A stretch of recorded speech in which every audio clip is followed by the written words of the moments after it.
नमस्कार, welcome to my channel. मैं हूं मनीषा।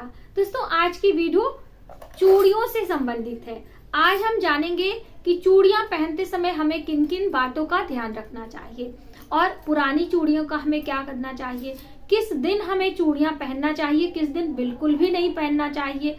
यदि आप नई चूड़ियां खरीद रहे हैं तो इन सब बातों का आपको जरूर ध्यान रखना चाहिए। दोस्तों, जो चूड़ियां होती हैं हमारे सौभाग्य में वृद्धि लाती हैं, हमारी सुहाग की निशानी होती हैं। जो 16 श्रृंगार होता है उसमें चूड़ियां भी एक स्थान रखती हैं। इसलिए चूड़ियां पहनते समय आपको बहुत सारी बातों का ध्यान रखना है। और यहाँ पर हम आपको कांच की चूड़ियों के बारे में ही बता रहे हैं। जो अन्य इस तरह से आपने देखा होगा कि जो मेटल की चूड़ियां होती हैं वो उतना प्रभावकारी नहीं मानी जाती हैं जितना कि ये जो कांच की चूड़ियां होती हैं इनका जो है प्रभाव हमारे जीवन पर, हमारे ग्रहों पर और हमारे सौभाग्य में वृद्धि लाता है। तो इसलिए कांच की चूड़ियां ही आप पहने।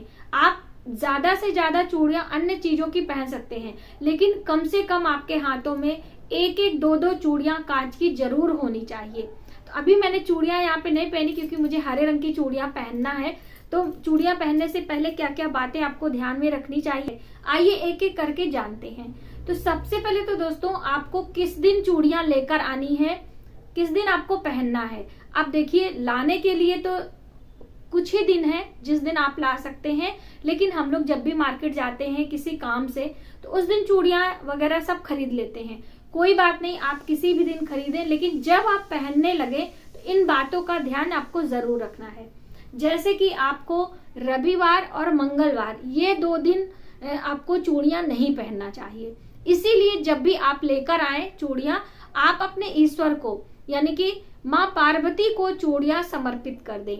देखिए, माता पार्वती सौभाग्य की देवी मानी जाती हैं। उनकी पूजा अर्चना हम अपने वैवाहिक जीवन में कोई परेशानी हो रही है या विवाह नहीं हो रहा है तो माता गौरी की पूजा करने का विधान बताया गया है।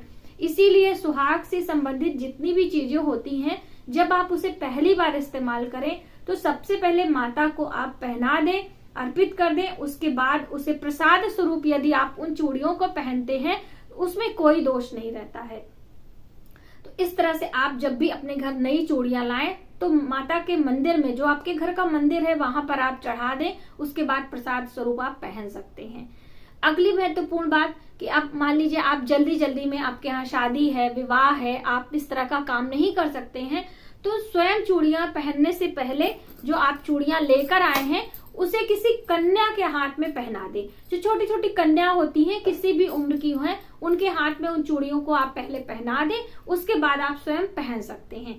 तो दोस्तों, ये छोटा सा टोटका है जो कि आपको ध्यान में रखना है। ऐसा करने से आपके सौभाग्य में वृद्धि होती है, आपको धन धान्य की कभी कमी नहीं होती है, माता गौरी का आशीष आपको मिलता है। आप ये करना ना भूलें। दोस्तों, आप जानते हैं कि हमें अपने हाथों में कितनी कितनी चूड़ियां पहननी चाहिए। तो आप जब भी चूड़ियां पहने तो किस हाथ में कौन सी चूड़ी पहने, यानी कि राइट हैंड में कितनी पहननी है और लेफ्ट में कितनी पहननी है। तो थोड़ी सी चूड़ियां हम आपको पहन के बताते हैं। जैसे कि यहाँ पे ये आप देख सकते हैं, ये 4 पीस, ये है 4। तो हम लोग क्या करते हैं, दोनों में बराबर पहन लेते हैं। ऐसा आपको कभी नहीं करना चाहिए।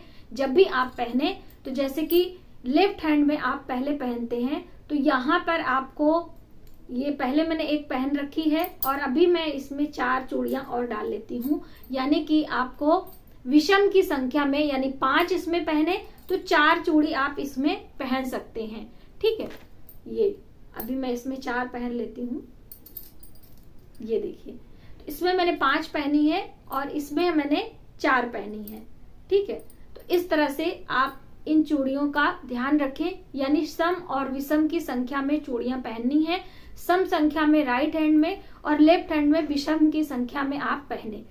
ज्यादा पहने, 12 चूड़ियां आप पहन सकते हैं, 1 दर्जन 2 दर्जन। जैसे कि शादी विवाह जब भी होता है तो हमारे घर जो मनिहारी आती हैं वो ऐसे ही चूड़ियां पहनाती हैं। आप कभी ध्यान दीजिए, या आपके घर जब कभी मनिहारी आती है तो उससे आप पूछ कर देखें।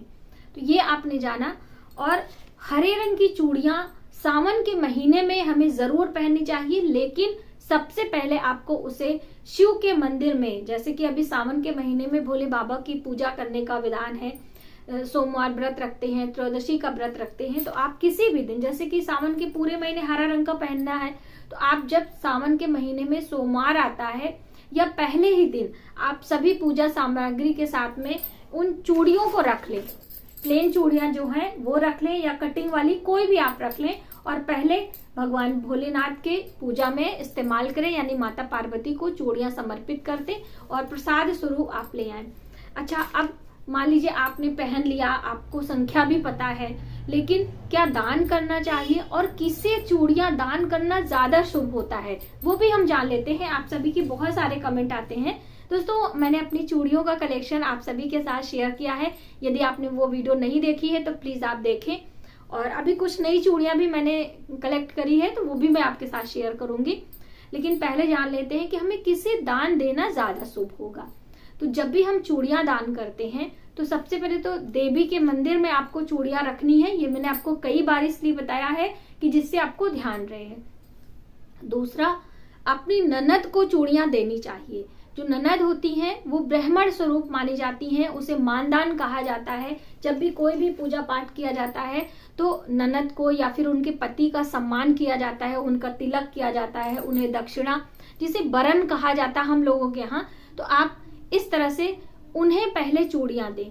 ठीक है, पहले के समय में तो चूड़ियां शादी विवाह में जितनी भी घर की लड़कियां होती थी, बहुएं होती थी, पहले पहनाई जाती थी।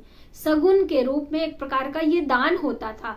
अभी हम लोग अपने लिए तो बहुत सारी खरीद लेते हैं, लेकिन दान करने के लिए सोचते हैं, तो ऐसा आप ना करें।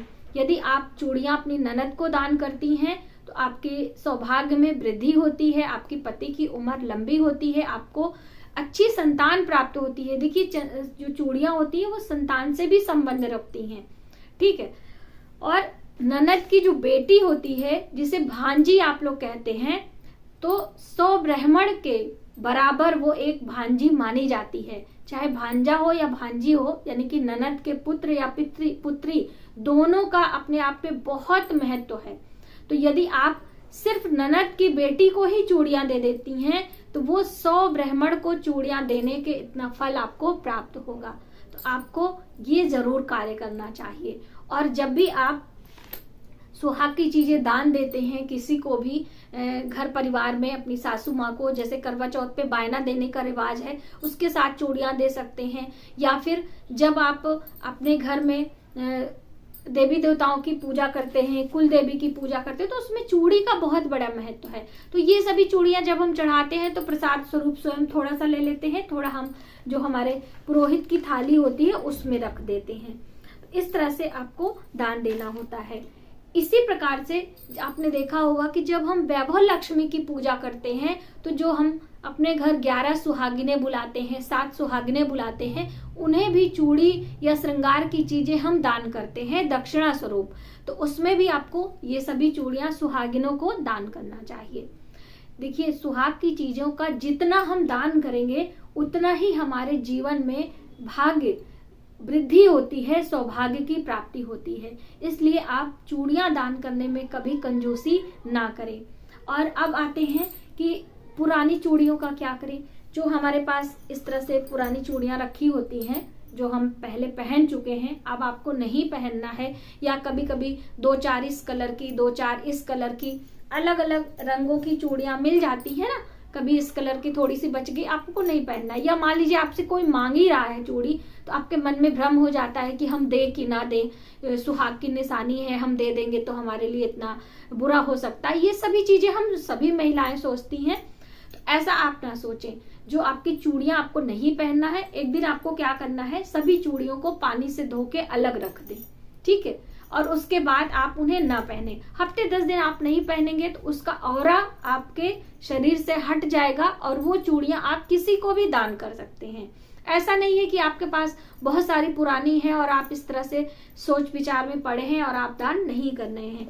देखिए, चूड़ियों के बारे में बात कही गई है कि जो हम इस तरह से, जैसे मान लीजिए आपने हाथों में चूड़ियां पहनी है और अभी शादी विवाह पार्टी में एक दूसरे के साथ में हम जब कभी जाते हैं तो कभी कभी कोई कोई मांग भी लेता है कि देखिए हमारी इस मैचिंग की चूड़ी आपके पास है, आप मुझे ये दे दिए। तो हम लोग क्या करते हैं, फटाफट से ऐसे हाथों से निकाल के उसको दे देते हैं। इस तरह से अपने हाथों से निकाल के आपको नहीं देना है, बस इस बात का ध्यान रखें। बाकी आप अपनी पुरानी चूड़ियां किसी को दे सकते हैं।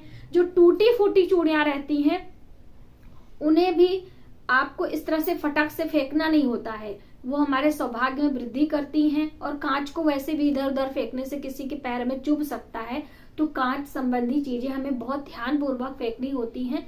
तो सबसे पहले तो जब भी आपकी चूड़ी टूट जाए तो उसे आपको अपने माथे से लगा के उसे चूमना है, ईश्वर से प्रार्थना करना है कि ऐसी गलती दोबारा ना हो। ठीक है, तो इस तरह से आपको ऐसे चूम के उसके बाद आप उसे डस्टबिन में डाल दें। उससे बहुत ज्यादा परेशान ना हो, हम इंसान हैं, हम सबसे गलतियां होती हैं। और दोस्तों सावन के महीने में आप चूड़ियां पहनना ना भूलें, हरे रंग की चूड़ियां आप जरूर पहने और आपके सौभाग्य में वृद्धि हो, ऐसी मेरी शुभकामना है। तो आज की वीडियो में बस इतना ही। यदि हमारी जानकारी आपको थोड़ी सी भी हेल्पफुल लगे तो प्लीज हमारी वीडियो को लाइक करें, शेयर करें, सब्सक्राइब जरूर करें न्यू वीडियोस के लिए। मिलते हैं एक नई जानकारी के साथ नई वीडियो में, तब तक आप अपना ख्याल रखें। जय माता दी।